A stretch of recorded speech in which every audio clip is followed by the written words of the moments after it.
Bismillahirrahmanirrahim. Assalamualaikum warahmatullahi wabarakatuh. Alhamdulillahi rabbil alamin. Wal 'aqibatu lil muttaqin wa la 'udwana illa 'alal zalimin. Wa asyhadu an la ilaha illallah wahdahu la syarika lahu rabbul alamin. Wa ilahul mursalin. وقيوم السماوات والأرضين وأشهد أن محمدا عبده ورسوله المبعوث بالكتاب المبين الفارق بين الهدى والضلال والغي والرشاد والشك واليقين وبعد فاللهم إنا نسألك علما نافعا ورزقا طيبا وعملا صالحا متقبلا اللهم علمنا ما ينفعنا وانفعنا بما علمتنا وزدنا علما وعملا وهدى وتقا وصلاحا وإيمانا يا ذا الجلال والإكرام اللهم بك أصبحنا وبك أمسينا وبك نحيا وبك نموت وإليك النشور أصبحنا على فطرة الإسلام وعلى كلمة الإخلاص وعلى دين نبينا محمد صلى الله عليه وسلم وعلى ملة أبينا إبراهيم حنيفا مسلما وما كان من المشركين رضينا بالله ربا وبالإسلام دينا وبمحمد صلى الله عليه وسلم نبيا ورسولا. Hadirin sekalian yang dirahmati dan dimuliakan Allah Azza wa Jal, alhamdulillah, lalu kemudian alhamdulillah atas karunia, atas rahmat, kasih sayang Allah Jalla wa'ala kepada hamba-hambanya, sehingga pada pagi hari ini kita dipertemukan dalam keadaan iman, dalam keadaan Islam, dan alhamdulillah kita juga sama-sama hadir di rumah Allah Azza wa Jal. Maka semoga kehadiran kita pada pagi hari ini bersama di salah satu rumah Allah Azza wa Jalla ini membawa keberkahan dalam kehidupan kita, juga mendapatkan ilmu yang bermanfaat serta amalan saleh yang diterima, serta pula mendapatkan rizki yang halalan dan tayyiba. Jamaah sekalian yang dirahmati dan dimuliakan Allah Azza wa Jalla, sebagaimana diketahui bahwasanya Al-Imamul Alimul Allamah Ibnul Qayyim atau Ibnu Qayyim Al-Jauziyah rahimahullahu rahmatan wasi'ah memiliki suatu karya, memiliki suatu kitab yang sangat terkenal di kalangan para penuntut ilmu, yang berjudul atau bertema Madarijus Salikin fi Manazilis Sairin. Madarijus Salikin fi Manazilis Sairin. Kitab ini karya beliau rahimahullahu rahmatan wasi'ah adalah penjelasan atas suatu ringkasan yang dituliskan oleh Al-Imamul Harari atau Al-Imamul Harawi yang berjudul Manazilus Sairin. Lalu kemudian Imamul Qayyim rahimahullah menjelaskannya dengan penjelasan yang sangat luas dalam 3 jilid, dalam sebagian cetakan, dan beliau beri nama kitab tersebut adalah Madarijus Salikin. Penjelasan atas kitab Manazil As-Sairin. Lalu kemudian kitab ini menjadi kitab yang sangat agung dan sangat mulia karena penjelasan-penjelasan yang beliau sebutkan di dalam kitabnya. Namun sayangnya kitab ini seringkali tidak tersentuh oleh para pemula atau bahkan mereka yang sudah menengah dalam mempelajari ilmu agama, dikarenakan luasnya kitab ini. Dalam sebagian cetakan tadi sampai 3 jilid. Akhirnya sebagian dari kalangan ulama al-mu'asirin kontemporer meringkasnya. Dan dalam ringkasan tersebut mereka beri nama Taqribu Madarijis Salikin.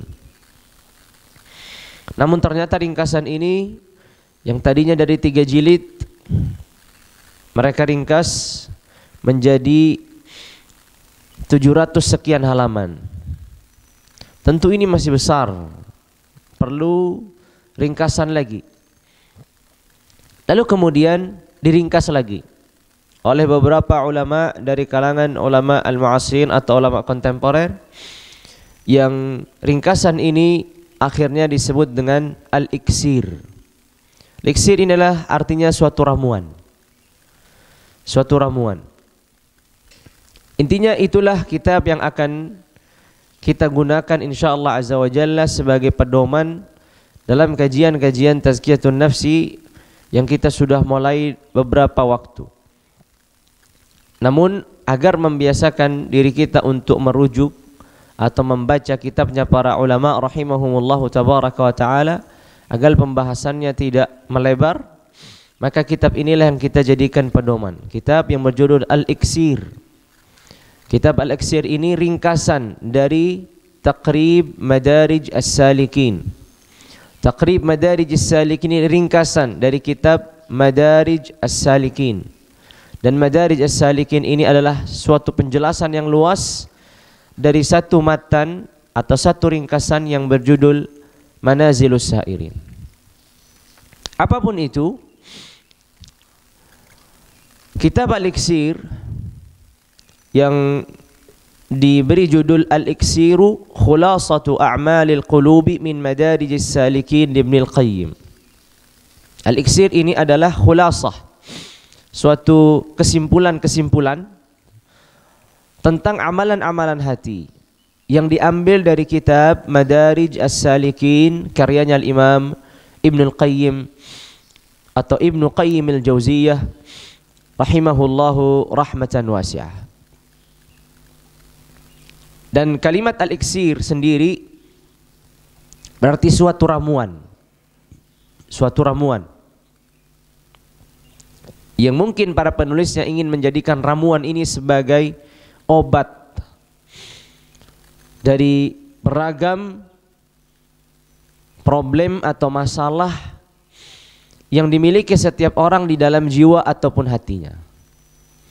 Sehingga ini ingin dijadikan suatu solusi begitu agar seseorang yang memiliki masalah yang berkaitan dengan a'mal al-qulub, amalan-amalan hati, bisa merujuk ke dalam kitab ini. Taib.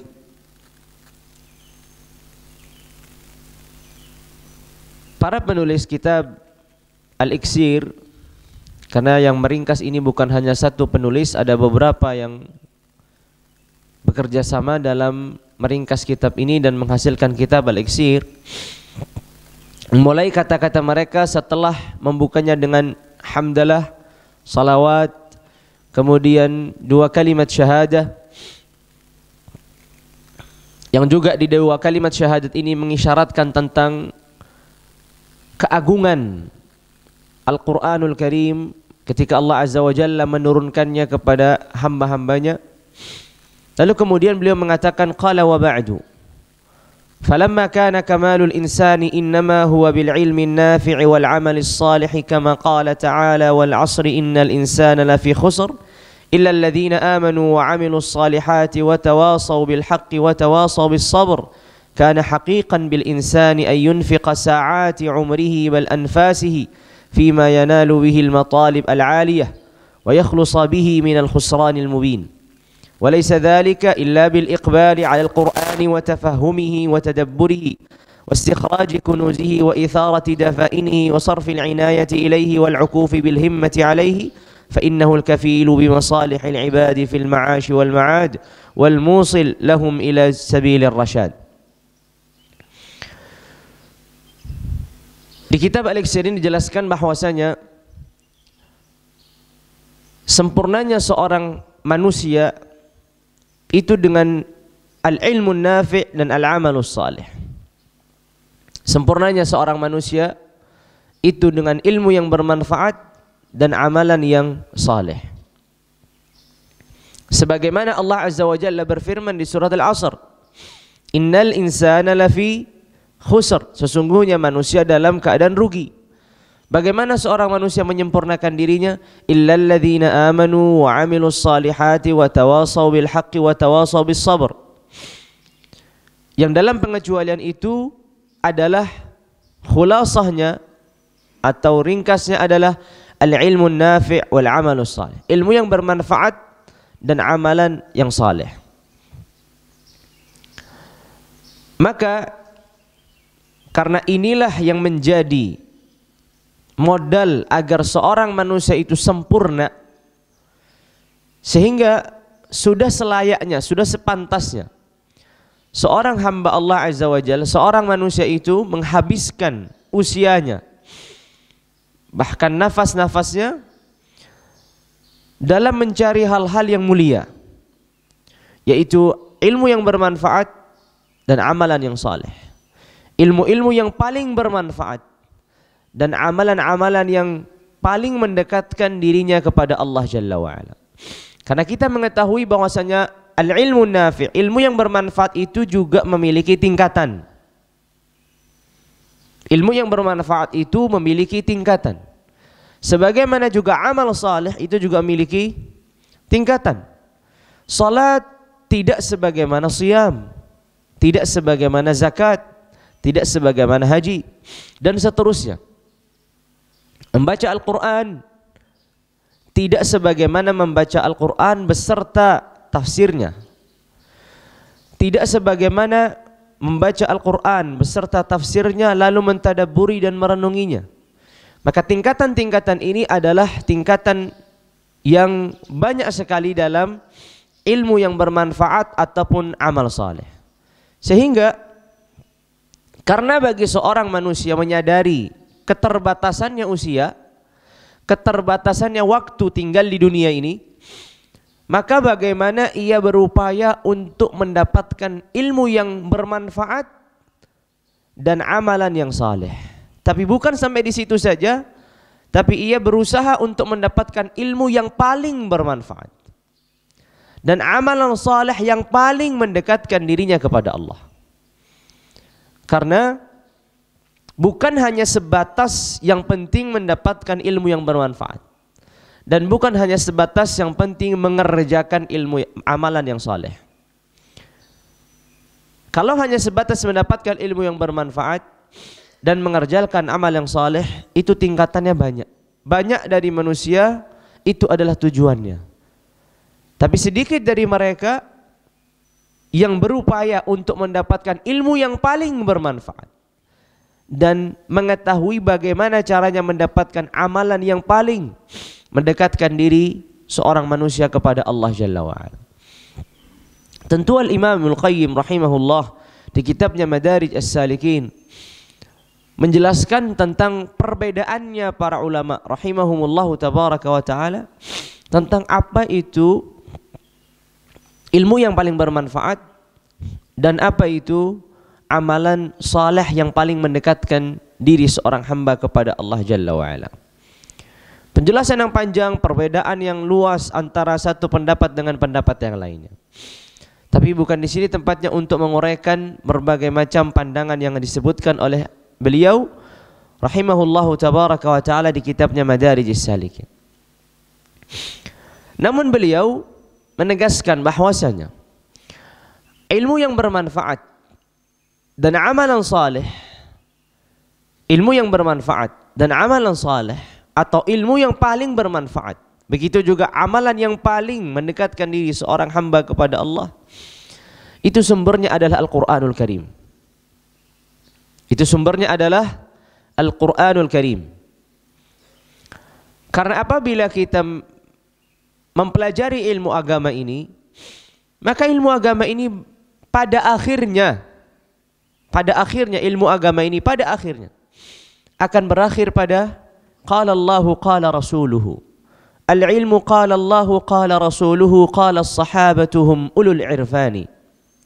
Pada akhirnya ilmu yang dipelajari seorang talibul ilmi, penuntut ilmu, pada akhirnya akan bersumber pada Al-Quran atau ahadithun Nabi sallallahu alaihi wasallam atau aqawilus sahabati atau aqwalus sahabati, perkataan-perkataan para sahabat dan orang-orang yang mewarisi pemahaman-pemahaman mereka. Sehingga inilah sumbernya. Dan kalau nanti dirunut lagi, ternyata sumber utamanya adalah Al-Quranul Karim. Sumber utamanya adalah Al-Quranul Karim. Karena Allah Azza wa Jalla sudah sebutkan Al-Quran itu sebagai hudan linnasin, hudan linnas wa bayyinatin minal huda wal furqan, sebagai petunjuk, sebagai syifa, sebagai bukti.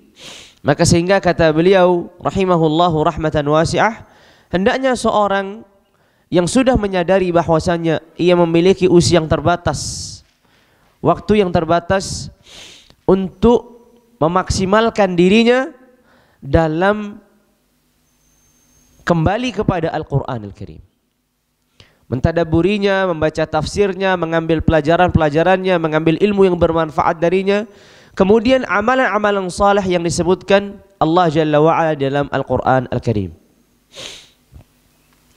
Maka kemudian kata al-muallifun, para penulis kitab Al-Iksir, wa nahnu bi'aunillah nunabbihu ala hadha bil kalami ala fatihatil kitabi wa ummil Qur'an wa ala ba'd ma tadammanathu hadhihi as-suratu min hadhihi al-matalib wa ma tadammanathu min manazil as-sa'irin wa maqamatil 'arifin wal farq baina wasailiha wa ghayatiha wa mawahibiha wa kasbiyatiha wa bayani annahu la yaqumu ghayru hadhihi as-surati maqamaha wa la yasuddu masaddaha. ولذلك لم ينزل الله في التوراة ولا في الإنجيل ولا في الزبور ولا في القرآن مثلها والله المستعان وعليه التكلان ولا حول ولا قوة إلا بالله العلي العظيم. Ringkasnya adalah karena kita tadi diarahkan oleh Imam Al-Qayyim rahimahullahu rahmatan wasi'ah agar kita menghabiskan usia kita, memaksimalkan waktu yang terbatas ini untuk kembali kepada Al-Quranul Karim, mentadabburi arti-artinya, membaca tafsirnya, merenungi firman-firman Allah Azza wa Jalla. Maka beliau kemudian ingin memfokuskan pada beberapa surat di dalam Al-Quranul Karim, terutama pada surat yang pertama, yaitu suratul Fatihah. Mengapa?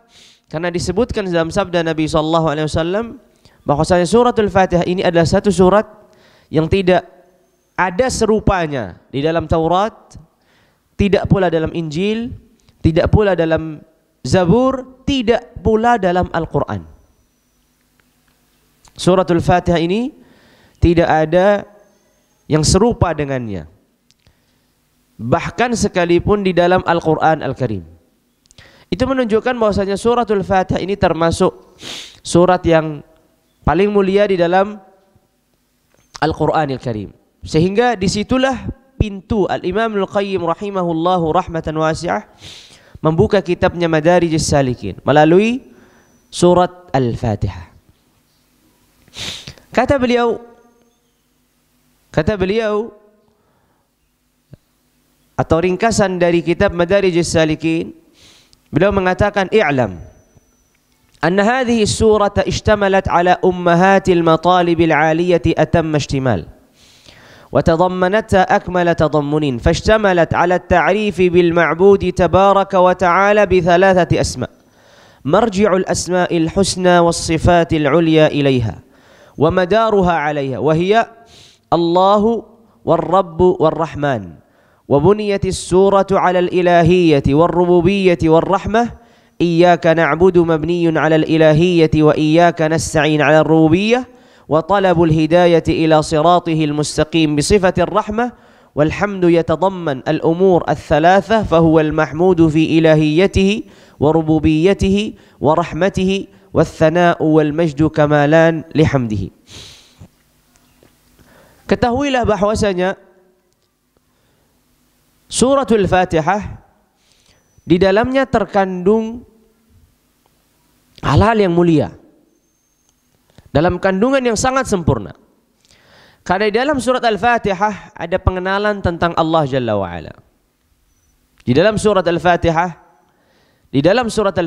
bahkan di awalnya, seorang yang membaca Al-Quran Al-Karim, kalau ia memulai dari surat Al-Baqarah, Alif Lam Mim, Dzalikal Kitab la raiba fihi hudal lil muttaqin. Di situ tidak ada pengenalan Allah Azza wa Jalla. Tapi ketika membaca surat Al-Fatihah pertama kali, Bismillahirrahmanirrahim.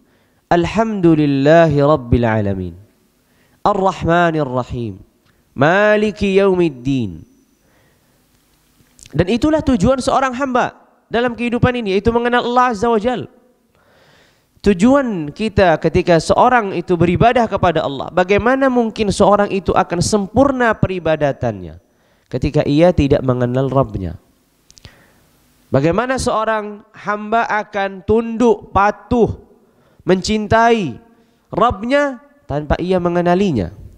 Makanya Allah Azza wa Jalla jadikan surat Al-Fatihah sebagai pembuka dari seluruh surat-surat yang akan disebutkan berikutnya. Maka disebutkan di suratul Fatihah itu ada ta'rifun birrabbi Jalla wa'ala. Ada pengenalan terhadap Allah Jalla wa'ala. Dan di dalamnya Allah Azza wa Jalla, kata sebagaimana disebutkan Imam Al-Qayyim, juga diringkaskan di sini, di dalamnya ada 3 nama yang Allah Azza wa Jalla tampakkan, yaitu nama Allah dan nama Ar-Rabb dan nama Ar-Rahman. Kita mengetahui bahwasanya Allah ay al-ma'luh, ay al-ma'bud, yang disembah, yang diagungkan, yang dituhankan. Sedangkan Ar-Rabb, Allah Azza wa Jalla berfirman, Alhamdulillahi Rabbil Alamin. Pemilik, pencipta, pengatur, pemberi rizki. Lalu kemudian Ar-Rahman yang maha kasih sayang. Kalau kita berbicara tentang Ar-Rahman, maka akan masuk di dalamnya juga Ar-Rahim. Karena Ar-Rahman berbicara tentang yang memberikan rahmat kepada seluruh makhluknya. Ar-Rahman yang memberikan rahmat kepada seluruh makhluknya. Sedangkan Ar-Rahim yang memberikan rahmat kepada terkhusus hamba-hamba yang beriman. Maka Ar-Rahim sudah masuk dalam Ar-Rahman. Hanya saja perlu ditegaskan di kalimat Ar-Rahim agar orang-orang yang beriman itu kasih sayang atau rahmat Allah Azza wa Jalla yang diberikan kepada mereka lebih daripada yang diberikan kepada seluruh makhluknya. Tapi Al-Imam Al-Qayyim menyebutkan tentang 3 hal ini, yaitu bahwasanya dalam Al-Fatihah ada 3 nama yang disorot oleh Allah Azza wa Jalla, yaitu Allah yang artinya Dzul Uluhiyah, Ar-Rabb artinya Dzur Rububiyah, dan Ar-Rahman yang artinya Dzur Rahmah. Allah yang memiliki Al-Uluhiyah, ketuhanan. Lalu kemudian Dzur Rabb, Allah Azza wa Jalla Ar-Rabb, Al-Malik, Al-Mudabbir, Al-Khaliq, Ar-Raziq, berkaitan dengan pengaturan, penciptaan, pemberian rizki. Kemudian Ar-Rahman, Dzur Rahmah, yang memiliki rahmat, rahmat yang luas, yang meliputi wasi'at kulla syai'in rahmatan wa ilma, rahmatnya meliputi seluruh hal yang di dunia ini ataupun di langit ataupun di antara keduanya, termasuk juga kepada hamba-hamba yang beriman yang Allah Azza wa Jalla tegaskan di kalimat Ar-Rahim. Lalu kemudian surat Al-Fatihah ini membahas tentang pujian-pujian Allah Azza wa Jalla kepada dirinya. Alhamdulillahi Rabbil Alamin, Ar-Rahmanir Rahim, Maliki Yaumiddin, baru kemudian Iyyaka na'budu wa iyyaka nasta'in. Di dalam ayat iyyaka na'budu, hanya kepadamu kami menyembah, di sini mengandung ilahiyatullah azza wa jal, bahwasanya Allah adalah Allah yang disembah. Di dalam kalimat iyyaka nasta'in, iyyaka na'budu menunjukkan kalimat Allah, Tuhan yang disembah. Sedangkan iyyaka nasta'in menunjukkan Ar-Rabb, hanya kepadamu kami meminta. Kita meminta kepada Sang Pencipta, kita meminta kepada Sang Pemberi rizki, kita minta kepada Zat yang mengatur alam semesta. Lalu kemudian dalam ihdinas siratal mustaqim, berikanlah kepada kami petunjuk kepada as-siratal mustaqim. Di sini tentu mengandung rahmat Allah azza wa jal, terkhusus kepada orang-orang yang beriman. Karena sampainya seorang di as-sirat al-mustaqim, di jalan yang lurus ini, adalah suatu anugerah dan karunia yang besar. Tidak semua orang bisa mencapai sampai di tengah-tengah as-sirat al-mustaqim ini. Karena hidayatullahi yang disebutkan di dalam Al-Quran itu beragam. Ada hidayah, ada petunjuk yang diberikan kepada seluruh makhluknya. Ketika Allah Azza wa Jalla berfirman di surat Al-A'la, Sabbih isma rabbikal a'la, alladhi khalaqa fasawwa, walladhi qaddara fahada.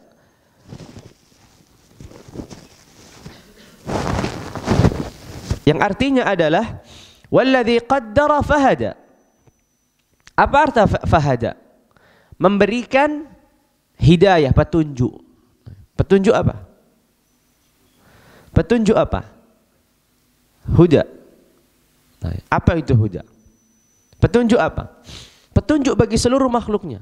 Bagaimana seorang anak kecil yang baru lahir, dia bisa mengenal bagaimana cara ia meminta ketika ia sedang lapar, atau meminta perhatian ketika ia sedang sakit. Dengan cara dibuat sama Allah Azza wa Jalla, ia menangis. Bagaimana anak hewan yang barusan lahir tidak bisa terpisah dari ibunya, selalu di sekeliling ibunya. Maka hidayah yang pertama ini yang disebut dengan hidayatun ammah lil khalqi ajma', hidayah keumuman untuk seluruh makhluk. Siapa yang menjadikan seluruh makhluk itu bertasbih kepadanya? Allah Jalla wa'ala. Itu hidayah ammah, hidayah seluruh makhluk. Lalu kemudian ada hidayah lebih khusus lagi. Ketika Allah Azza wa Jalla mengutuskan para nabi dan rasul. Ketika Allah Azza wa Jalla mengutuskan para nabi dan rasul, kepada siapa diutuskan? Kepada jamadat, benda-benda mati? Tentu tidak. Nabi dan Rasul diutuskan kepada jin dan manusia. Nabi dan Rasul diutuskan kepada jin dan manusia. Baik. Maka ini adalah hidayah lain. Karena Allah Azza wa Jalla menyebutkan tentang Rasulullah SAW dalam Al-Quran, wa innaka latahdi ila siratin mustaqim. Berarti bentuk petunjuk Allah Azza wa Jalla yang diberikan kepada manusia dan jin adalah dengan diutuskannya para nabi dan rasul. Dan ini adalah hidayah yang lain. Dan ini adalah hidayah yang lain. Tapi setelah diutuskannya para nabi dan rasul, tidak semua orang itu membuka hatinya. Tidak semua orang itu membuka hatinya. Siapa yang membuka hati manusia? Allah Jalla wa'ala. Maka ini hidayah lebih khusus lagi. Ketika datangnya para nabi dan rasul membawakan suatu kebenaran, tidak semua orang bisa menerimanya. Yang bisa menerimanya hanyalah mereka yang Allah Azza wa Jalla bukakan hatinya.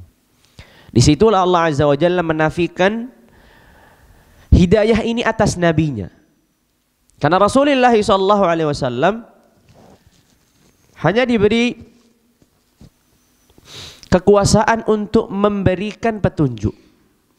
Tapi beliau alaihi afdhalus salati wa atammus salam tidak diberikan kekuasaan untuk membukakan hati setiap manusia untuk menerimanya. Makanya ketika sang paman Abu Talib wafat, Rasulullah SAW dikatakan kepadanya, innaka la tahdi man ahbabta, walakinnallaha yahdi man yasha. Sungguhnya engkau tidak bisa memberikan hidayah kepada orang-orang yang kau cintai. Hanyalah Allah Azza wa Jalla yang memberikan hidayah kepada orang-orang yang dikehendakinya. Hidayah apa yang dimaksud di sini? Yang disebut oleh para ulama hidayah taufiq. Hidayah taufiq. Ketika seorang hamba dibukakan hatinya untuk beribadah kepada Allah. Itu namanya hidayah taufiq. Lalu kemudian ada hidayah yang terakhir. Yang itu membuat seseorang, kenapa kita harus meminta hidayah terus-menerus? Yaitu hidayah yang kita kenal ketika seorang hamba akan melewati sirat. Akan melewati sirat, yaitu jembatan yang terbentang di punggung jahannam. Di situ perlu hidayah. Karena akan disebutkan nanti, karena di sini ada sirat, ada jembatan yang terbentang di punggung neraka, yang mana apabila seorang tidak mendapatkan petunjuk untuk melewatinya, maka ia akan masuk ke dalam neraka Allah Jalla wa'ala. Dan ini menjadi masalah yang tersendiri. Makanya hidayah ini berlapis-lapis. Hidayah ini berlapis-lapis, sehingga permintaan ihdinas siratal mustaqim bukan hanya permintaan dalam satu lapisan hidayah. Bukan hanya sebatas saya diberi petunjuk sebagai fungsi saya sebagai manusia itu apa. Itu tidak cukup. Tapi diberikan petunjuk agar datangnya teguran. Itu petunjuk. Ketika datangnya teguran, bagaimana ia bisa menerimanya? Itu petunjuk. Ketika setelah menerimanya, bagaimana ia bisa menjalankannya? Itu petunjuk. Ketika ia sudah bisa menjalankannya, bagaimana ia bisa istiqamah dalam perjalanan ini? Itu petunjuk. Ketika sudah diwafatkan Allah Azza wa Jalla, setelah istiqamah sampai wafat, masih ada butuh petunjuk nanti di akhirat untuk masuk dalam surganya. Membutuhkan petunjuk lagi sampai nanti di surga Allah Jalla wa Ala. Sehingga kita tidak bisa lepas dari soal al-hidayah, permintaan hidayatullah ya Azza wa Jalla. Maka itulah yang diulang-ulang seorang hamba ketika salatnya, ihdinas siratal mustaqim, ihdinas siratal mustaqim. Setiap rakaat dalam salat lima waktu ia membaca surat Al-Fatihah. Lalu kemudian dijelaskan pula bahwasanya wa tadammanat itsbat al-ma'ad wa jazaa al-ibad bi'amalihim hasaniha wa sayyi'iha wa tafarrud ar-rabb ta'ala bil hukm idzaka bainal khalaiq wa kauna hukmihi bil 'adl wa kullu hadha tahta qawlihi maliki yaumiddin. Di dalam surat Al-Fatihah juga mengandung bahwasanya di sana ada hari kebangkitan. Di sana ada hari pembalasan. Di sana ada hisab, ada hari perhitungan. Dan di sana ada penegasan bahwasanya hanya Allah Jalla wa'ala yang akan menghakimi manusia. Dan akan menghukum manusia. Dan akan membalas manusia. Dan hukumnya dengan keadilannya. Tidak seperti hukumnya banyak dari makhluk Allah Azza wa Jalla yang memiliki banyak kekurangan. Ada kezaliman, terkadang bersikap adil, terkadang tidak. Tapi Allah Azza wa Jalla ketika menentukan suatu hukum, menentukan suatu ketetapan, ketentuan, pasti ketentuan itu adalah ketentuan yang adil, sesuatu keadilan. Dan itu dikandung dalam firman Allah Azza wa Jalla, Maliki yaumiddin. Begitu pula ketika Allah Azza wa Jalla berfirman wa qawlihi ihdinas siratal mustaqim. Al-hidayatu hiya al-bayanu wad-dalalatu thumma at-tawfiq wal-ilham. Maksudnya hidayah di sini adalah al-bayanu wad-dalalah. Apa itu al-bayanu wad-dalalah? Hidayah penjelasan. Dan ini tugasnya para nabi dan rasul dan orang-orang yang mewarisinya. Lalu kemudian hidayatu taufiq wa ilham. Hidayah memberikan taufik, membukakan hati, membuat hati itu cinta kepada amalan saleh, menerima nasihat, teguran sebagai suatu pelajaran. Inilah hidayah itu taufik wa ilham.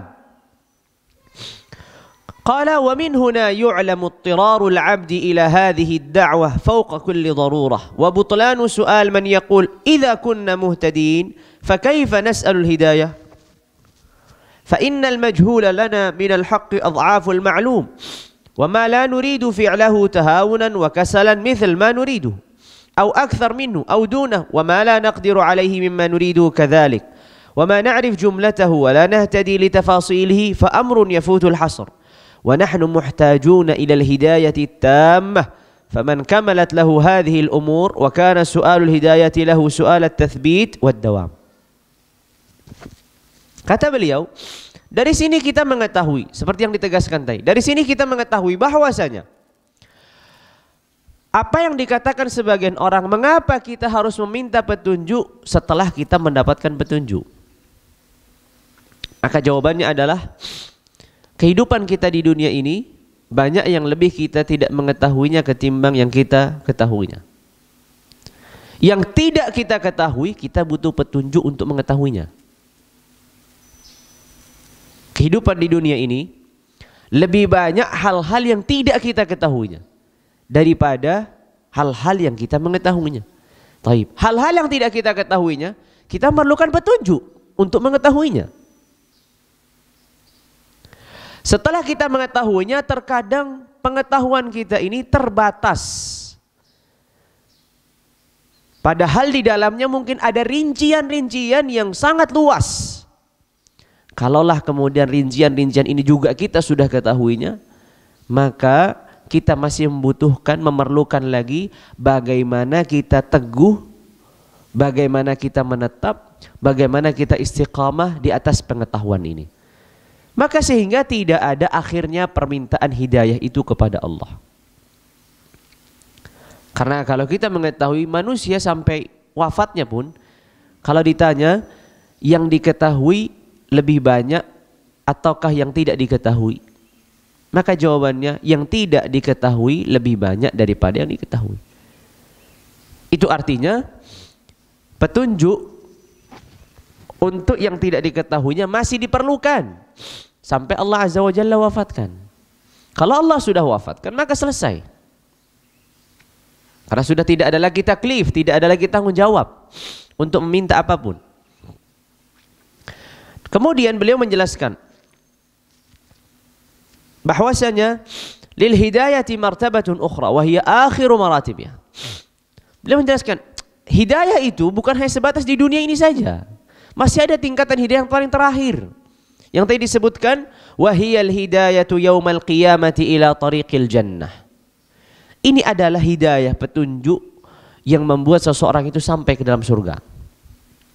Orang sudah beramal saleh, sudah maksimal, sudah apa semua. Masih ada satu lagi.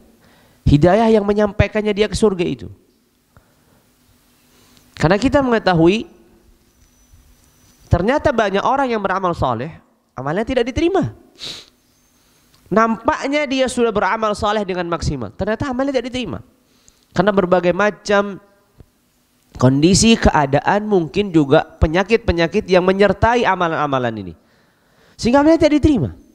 Tapi ketika amalnya tidak diterima, bagaimana ia bisa sampai ke dalam surga Allah? Bagaimana sampai ke dalam surga Allah? Susah. Maka disinilah perlunya petunjuk dari Allah. Karena masih ada kemungkinan Allah Azza wa Jalla memaafkan seluruh kesalahannya. Dan itu petunjuk yang lain. Ketika Allah Azza wa Jalla memaafkan seluruh kesalahannya dan diberikan petunjuk masuk dalam surga, maka khalas, cukuplah dia mengikuti jalannya masuk dalam surga Allah Azza wa Jalla. Karena sudah tidak lagi ada manfaat amalan saleh yang tadi ternyata tidak diterima, tapi kemudian Allah Azza wa Jalla maafkan dan masuk dalam surga. Dan ini hidayah yang lain, yang itu sebenarnya adalah tujuan seorang hamba beramal saleh untuk mendapatkan hidayah terakhir itu, yaitu ketika masuk ke dalam surga Allah Jalla wa Ala. Maka dikatakan di sini walil hidayati martabatun ukhra wa hiya akhiru maratibiha wa hiya al hidayatu yaumal qiyamati ila tariqil jannah wa huwa as-siratu al-musilu ilaiha. Faman hudiya ila fi hadhihi ad-dar إلى صراط الله المستقيم الذي أرسل به رسوله وأنزل به كتابه هدي هناك إلى الصراط المستقيم الموصل إلى جنته ودار ثوابه وعلى قدر ثبوت قدمه على هذا الصراط الذي نصبه الله لعباده في هذه الدار يكون ثبوت قدمه على الصراط المنصوب على متن جهنم وعلى قدر سيره على هذه الصراط يكون سيره على ذاك الصراط فمنهم من يمر كالبرق ومنهم من يمر كالطرف ومنهم من يمر كالريح ومنهم من يمر كشد الركاب ومنهم من يسعى سعيا ومنهم من يمر مشيا ومنهم من يحبو حبوا ومنهم المخدوش المسلم ومنهم المكردس في النار. Kata beliau rahimahullahu rahmatan wasi'ah. Ini ajib apa yang dikatakan beliau. Kata beliau, seorang yang mendapatkan petunjuk di dunia ini, maka ia pula akan mendapatkan petunjuk di hari akhir kelak. Seberapa banyak petunjuk yang didapatkan di dunia, seberapa banyak pula dia akan mendapatkan petunjuk di hari akhir. Seberapa dia teguh di jalan yang lurus di dunia ini, maka sebegitu pula ia akan teguh melewati sirat itu. Sebagaimana ia di dunia ini diberikan petunjuk dan bergegas untuk melakukan apa yang diberikan petunjuk ini, maka begitu pula nanti kelak di akhirat ketika melewati sirat yang disebutkan dalam sabda Nabi SAW, orang itu bermacam-macam melewati sirat ini. Ada yang seperti kilauan, sangat cepat seperti cahaya. Ada yang orang seperti berlari, ada yang seperti orang menunggangi kuda, ada yang berjalan. Itu semua, kondisi ini semua ditentukan dengan kondisi di dunia. Orang mendapatkan petunjuk, lalu kemudian dia bergegas, berlari bahkan untuk segera mengerjakan petunjuk itu, maka ia akan juga diberi kemudahan oleh Allah Azza wa Jalla untuk berlari menuju surga Allah. Itu kata beliau. Orang yang teguh di atas siratal mustaqim ini, dia juga akan teguh melewati sirat yang terbentang di neraka. Karena kita ketahui bahwasanya as-sirat atau al-jisr yang terbentang di neraka itu, di bawahnya adalah neraka. Lalu kemudian ada penghalang-penghalangnya. Ada kaitnya yang ingin mengenai manusia yang melewatinya dan menjatuhkannya ke dalam neraka, wal'iyadzubillah. Kalau ia di dunia teguh, tidak mudah tergoda dengan syahwat, tidak mudah tergoda dengan berbagai macam hal, maka di akhirat kelak juga insya Allah Allah Azza wa Jalla akan berikan kemudahan untuk masuk ke dalam surganya. Itu yang dikatakan oleh beliau, tergantung bagaimana di dunianya, maka itulah yang akan menentukan di akhiratnya. Falyanzuril abdu sayrahu ala dzalika as-sirat min sayrihi ala hadha hadwa al-qudzati bil qudzah jazaan wifaqa hal tujzauna illa ma kuntum ta'malun.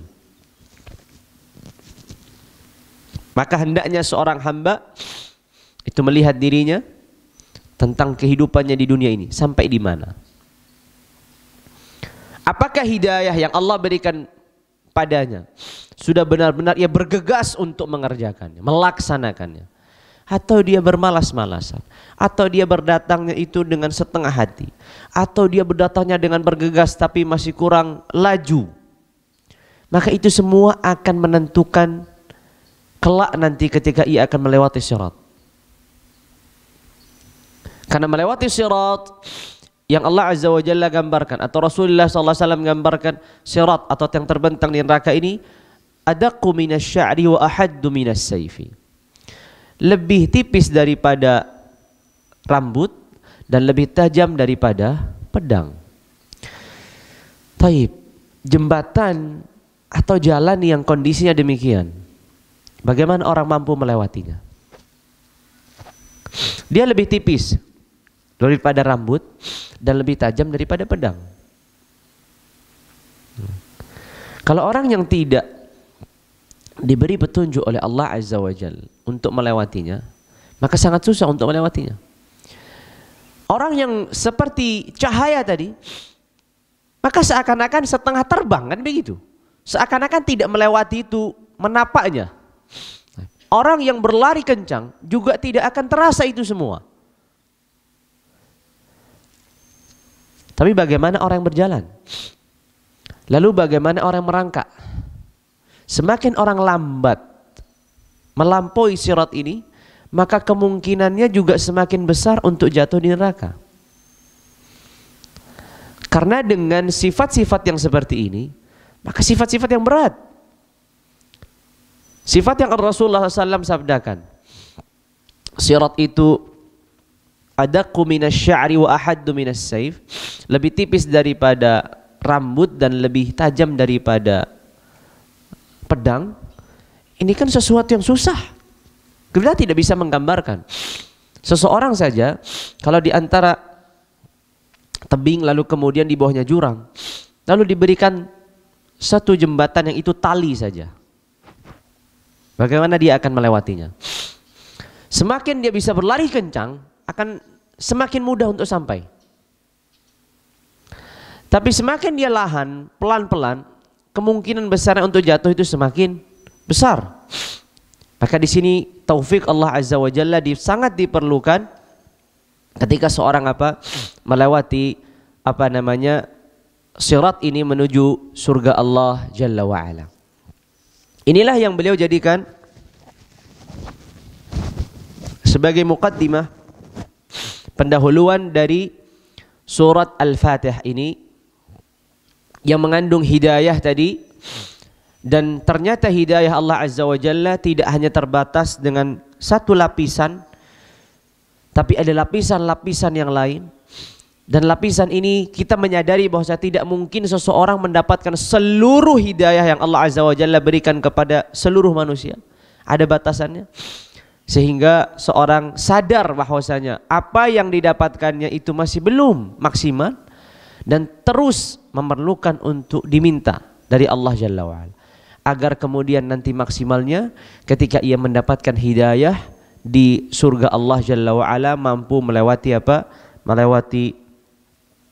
melewati as-sirat dan melewati cobaan yang berat, yaitu ketika wa in minkum illa wariduha kana ala rabbika hatman maqdiyah. Setiap kalian akan melewati jahannam atau neraka wal iyadzu billah, dan Allah Azza wa Jalla akan menyelamatkan orang-orang yang bertakwa. Inilah sekiranya yang disebutkan oleh Imam Ibnul Qayyim rahimahullahu rahmatan wasi'ah di awal kitabnya, menegaskan tentang bahwasanya surat Al-Fatihah itu adalah surat yang agung yang meliputi di dalamnya kalimat ihdinas siratal mustaqim, atau sebelumnya iyyaka na'budu wa iyyaka nasta'in, karena judul kitab beliau Manazil As-Sairin ini fi maqamat iyyaka na'budu wa iyyaka nasta'in. Tingkatan-tingkatan orang di dalam menjalankan ayat iyyaka na'budu wa iyyaka nasta'in. Kan di sana ada orang yang beribadah dan juga meminta bantuan dari Allah.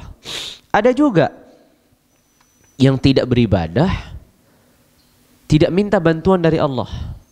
Bahkan sekali minta bantuan itu adalah meminta bantuan yang bentuknya sesuai dengan syahwatnya.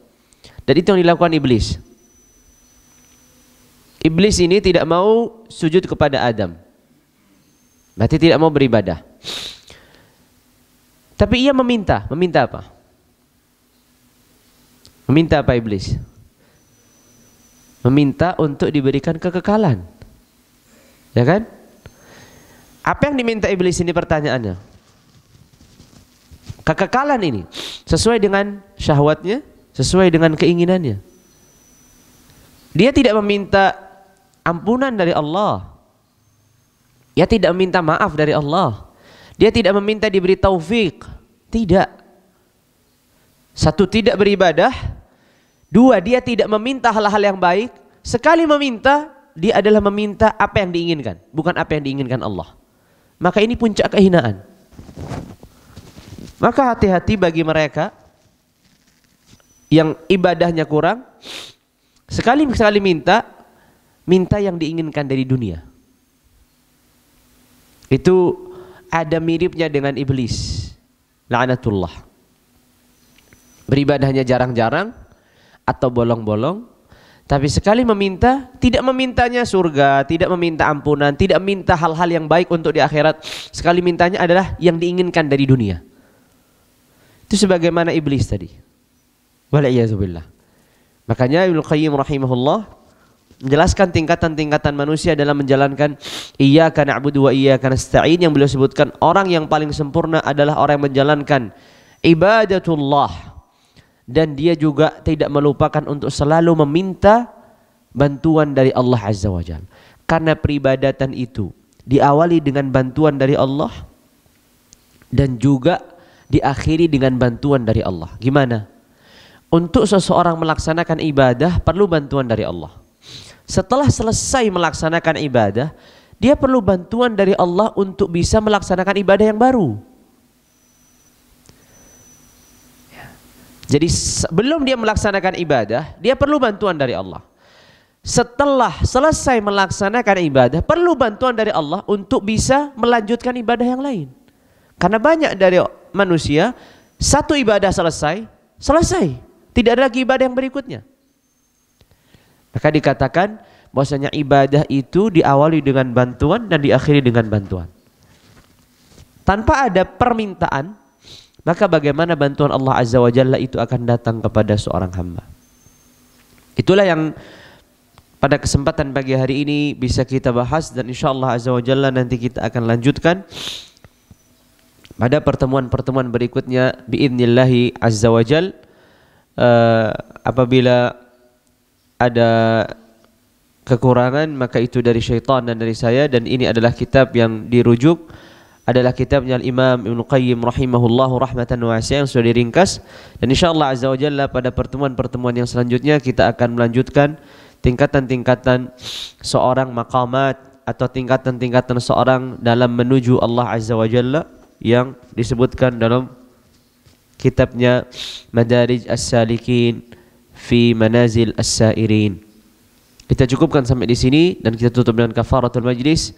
Subhanakallahumma bihamdika asyhadu an la ilaha illa anta astaghfiruka wa atubu ilaik. Wassalamu alaikum warahmatullahi wabarakatuh.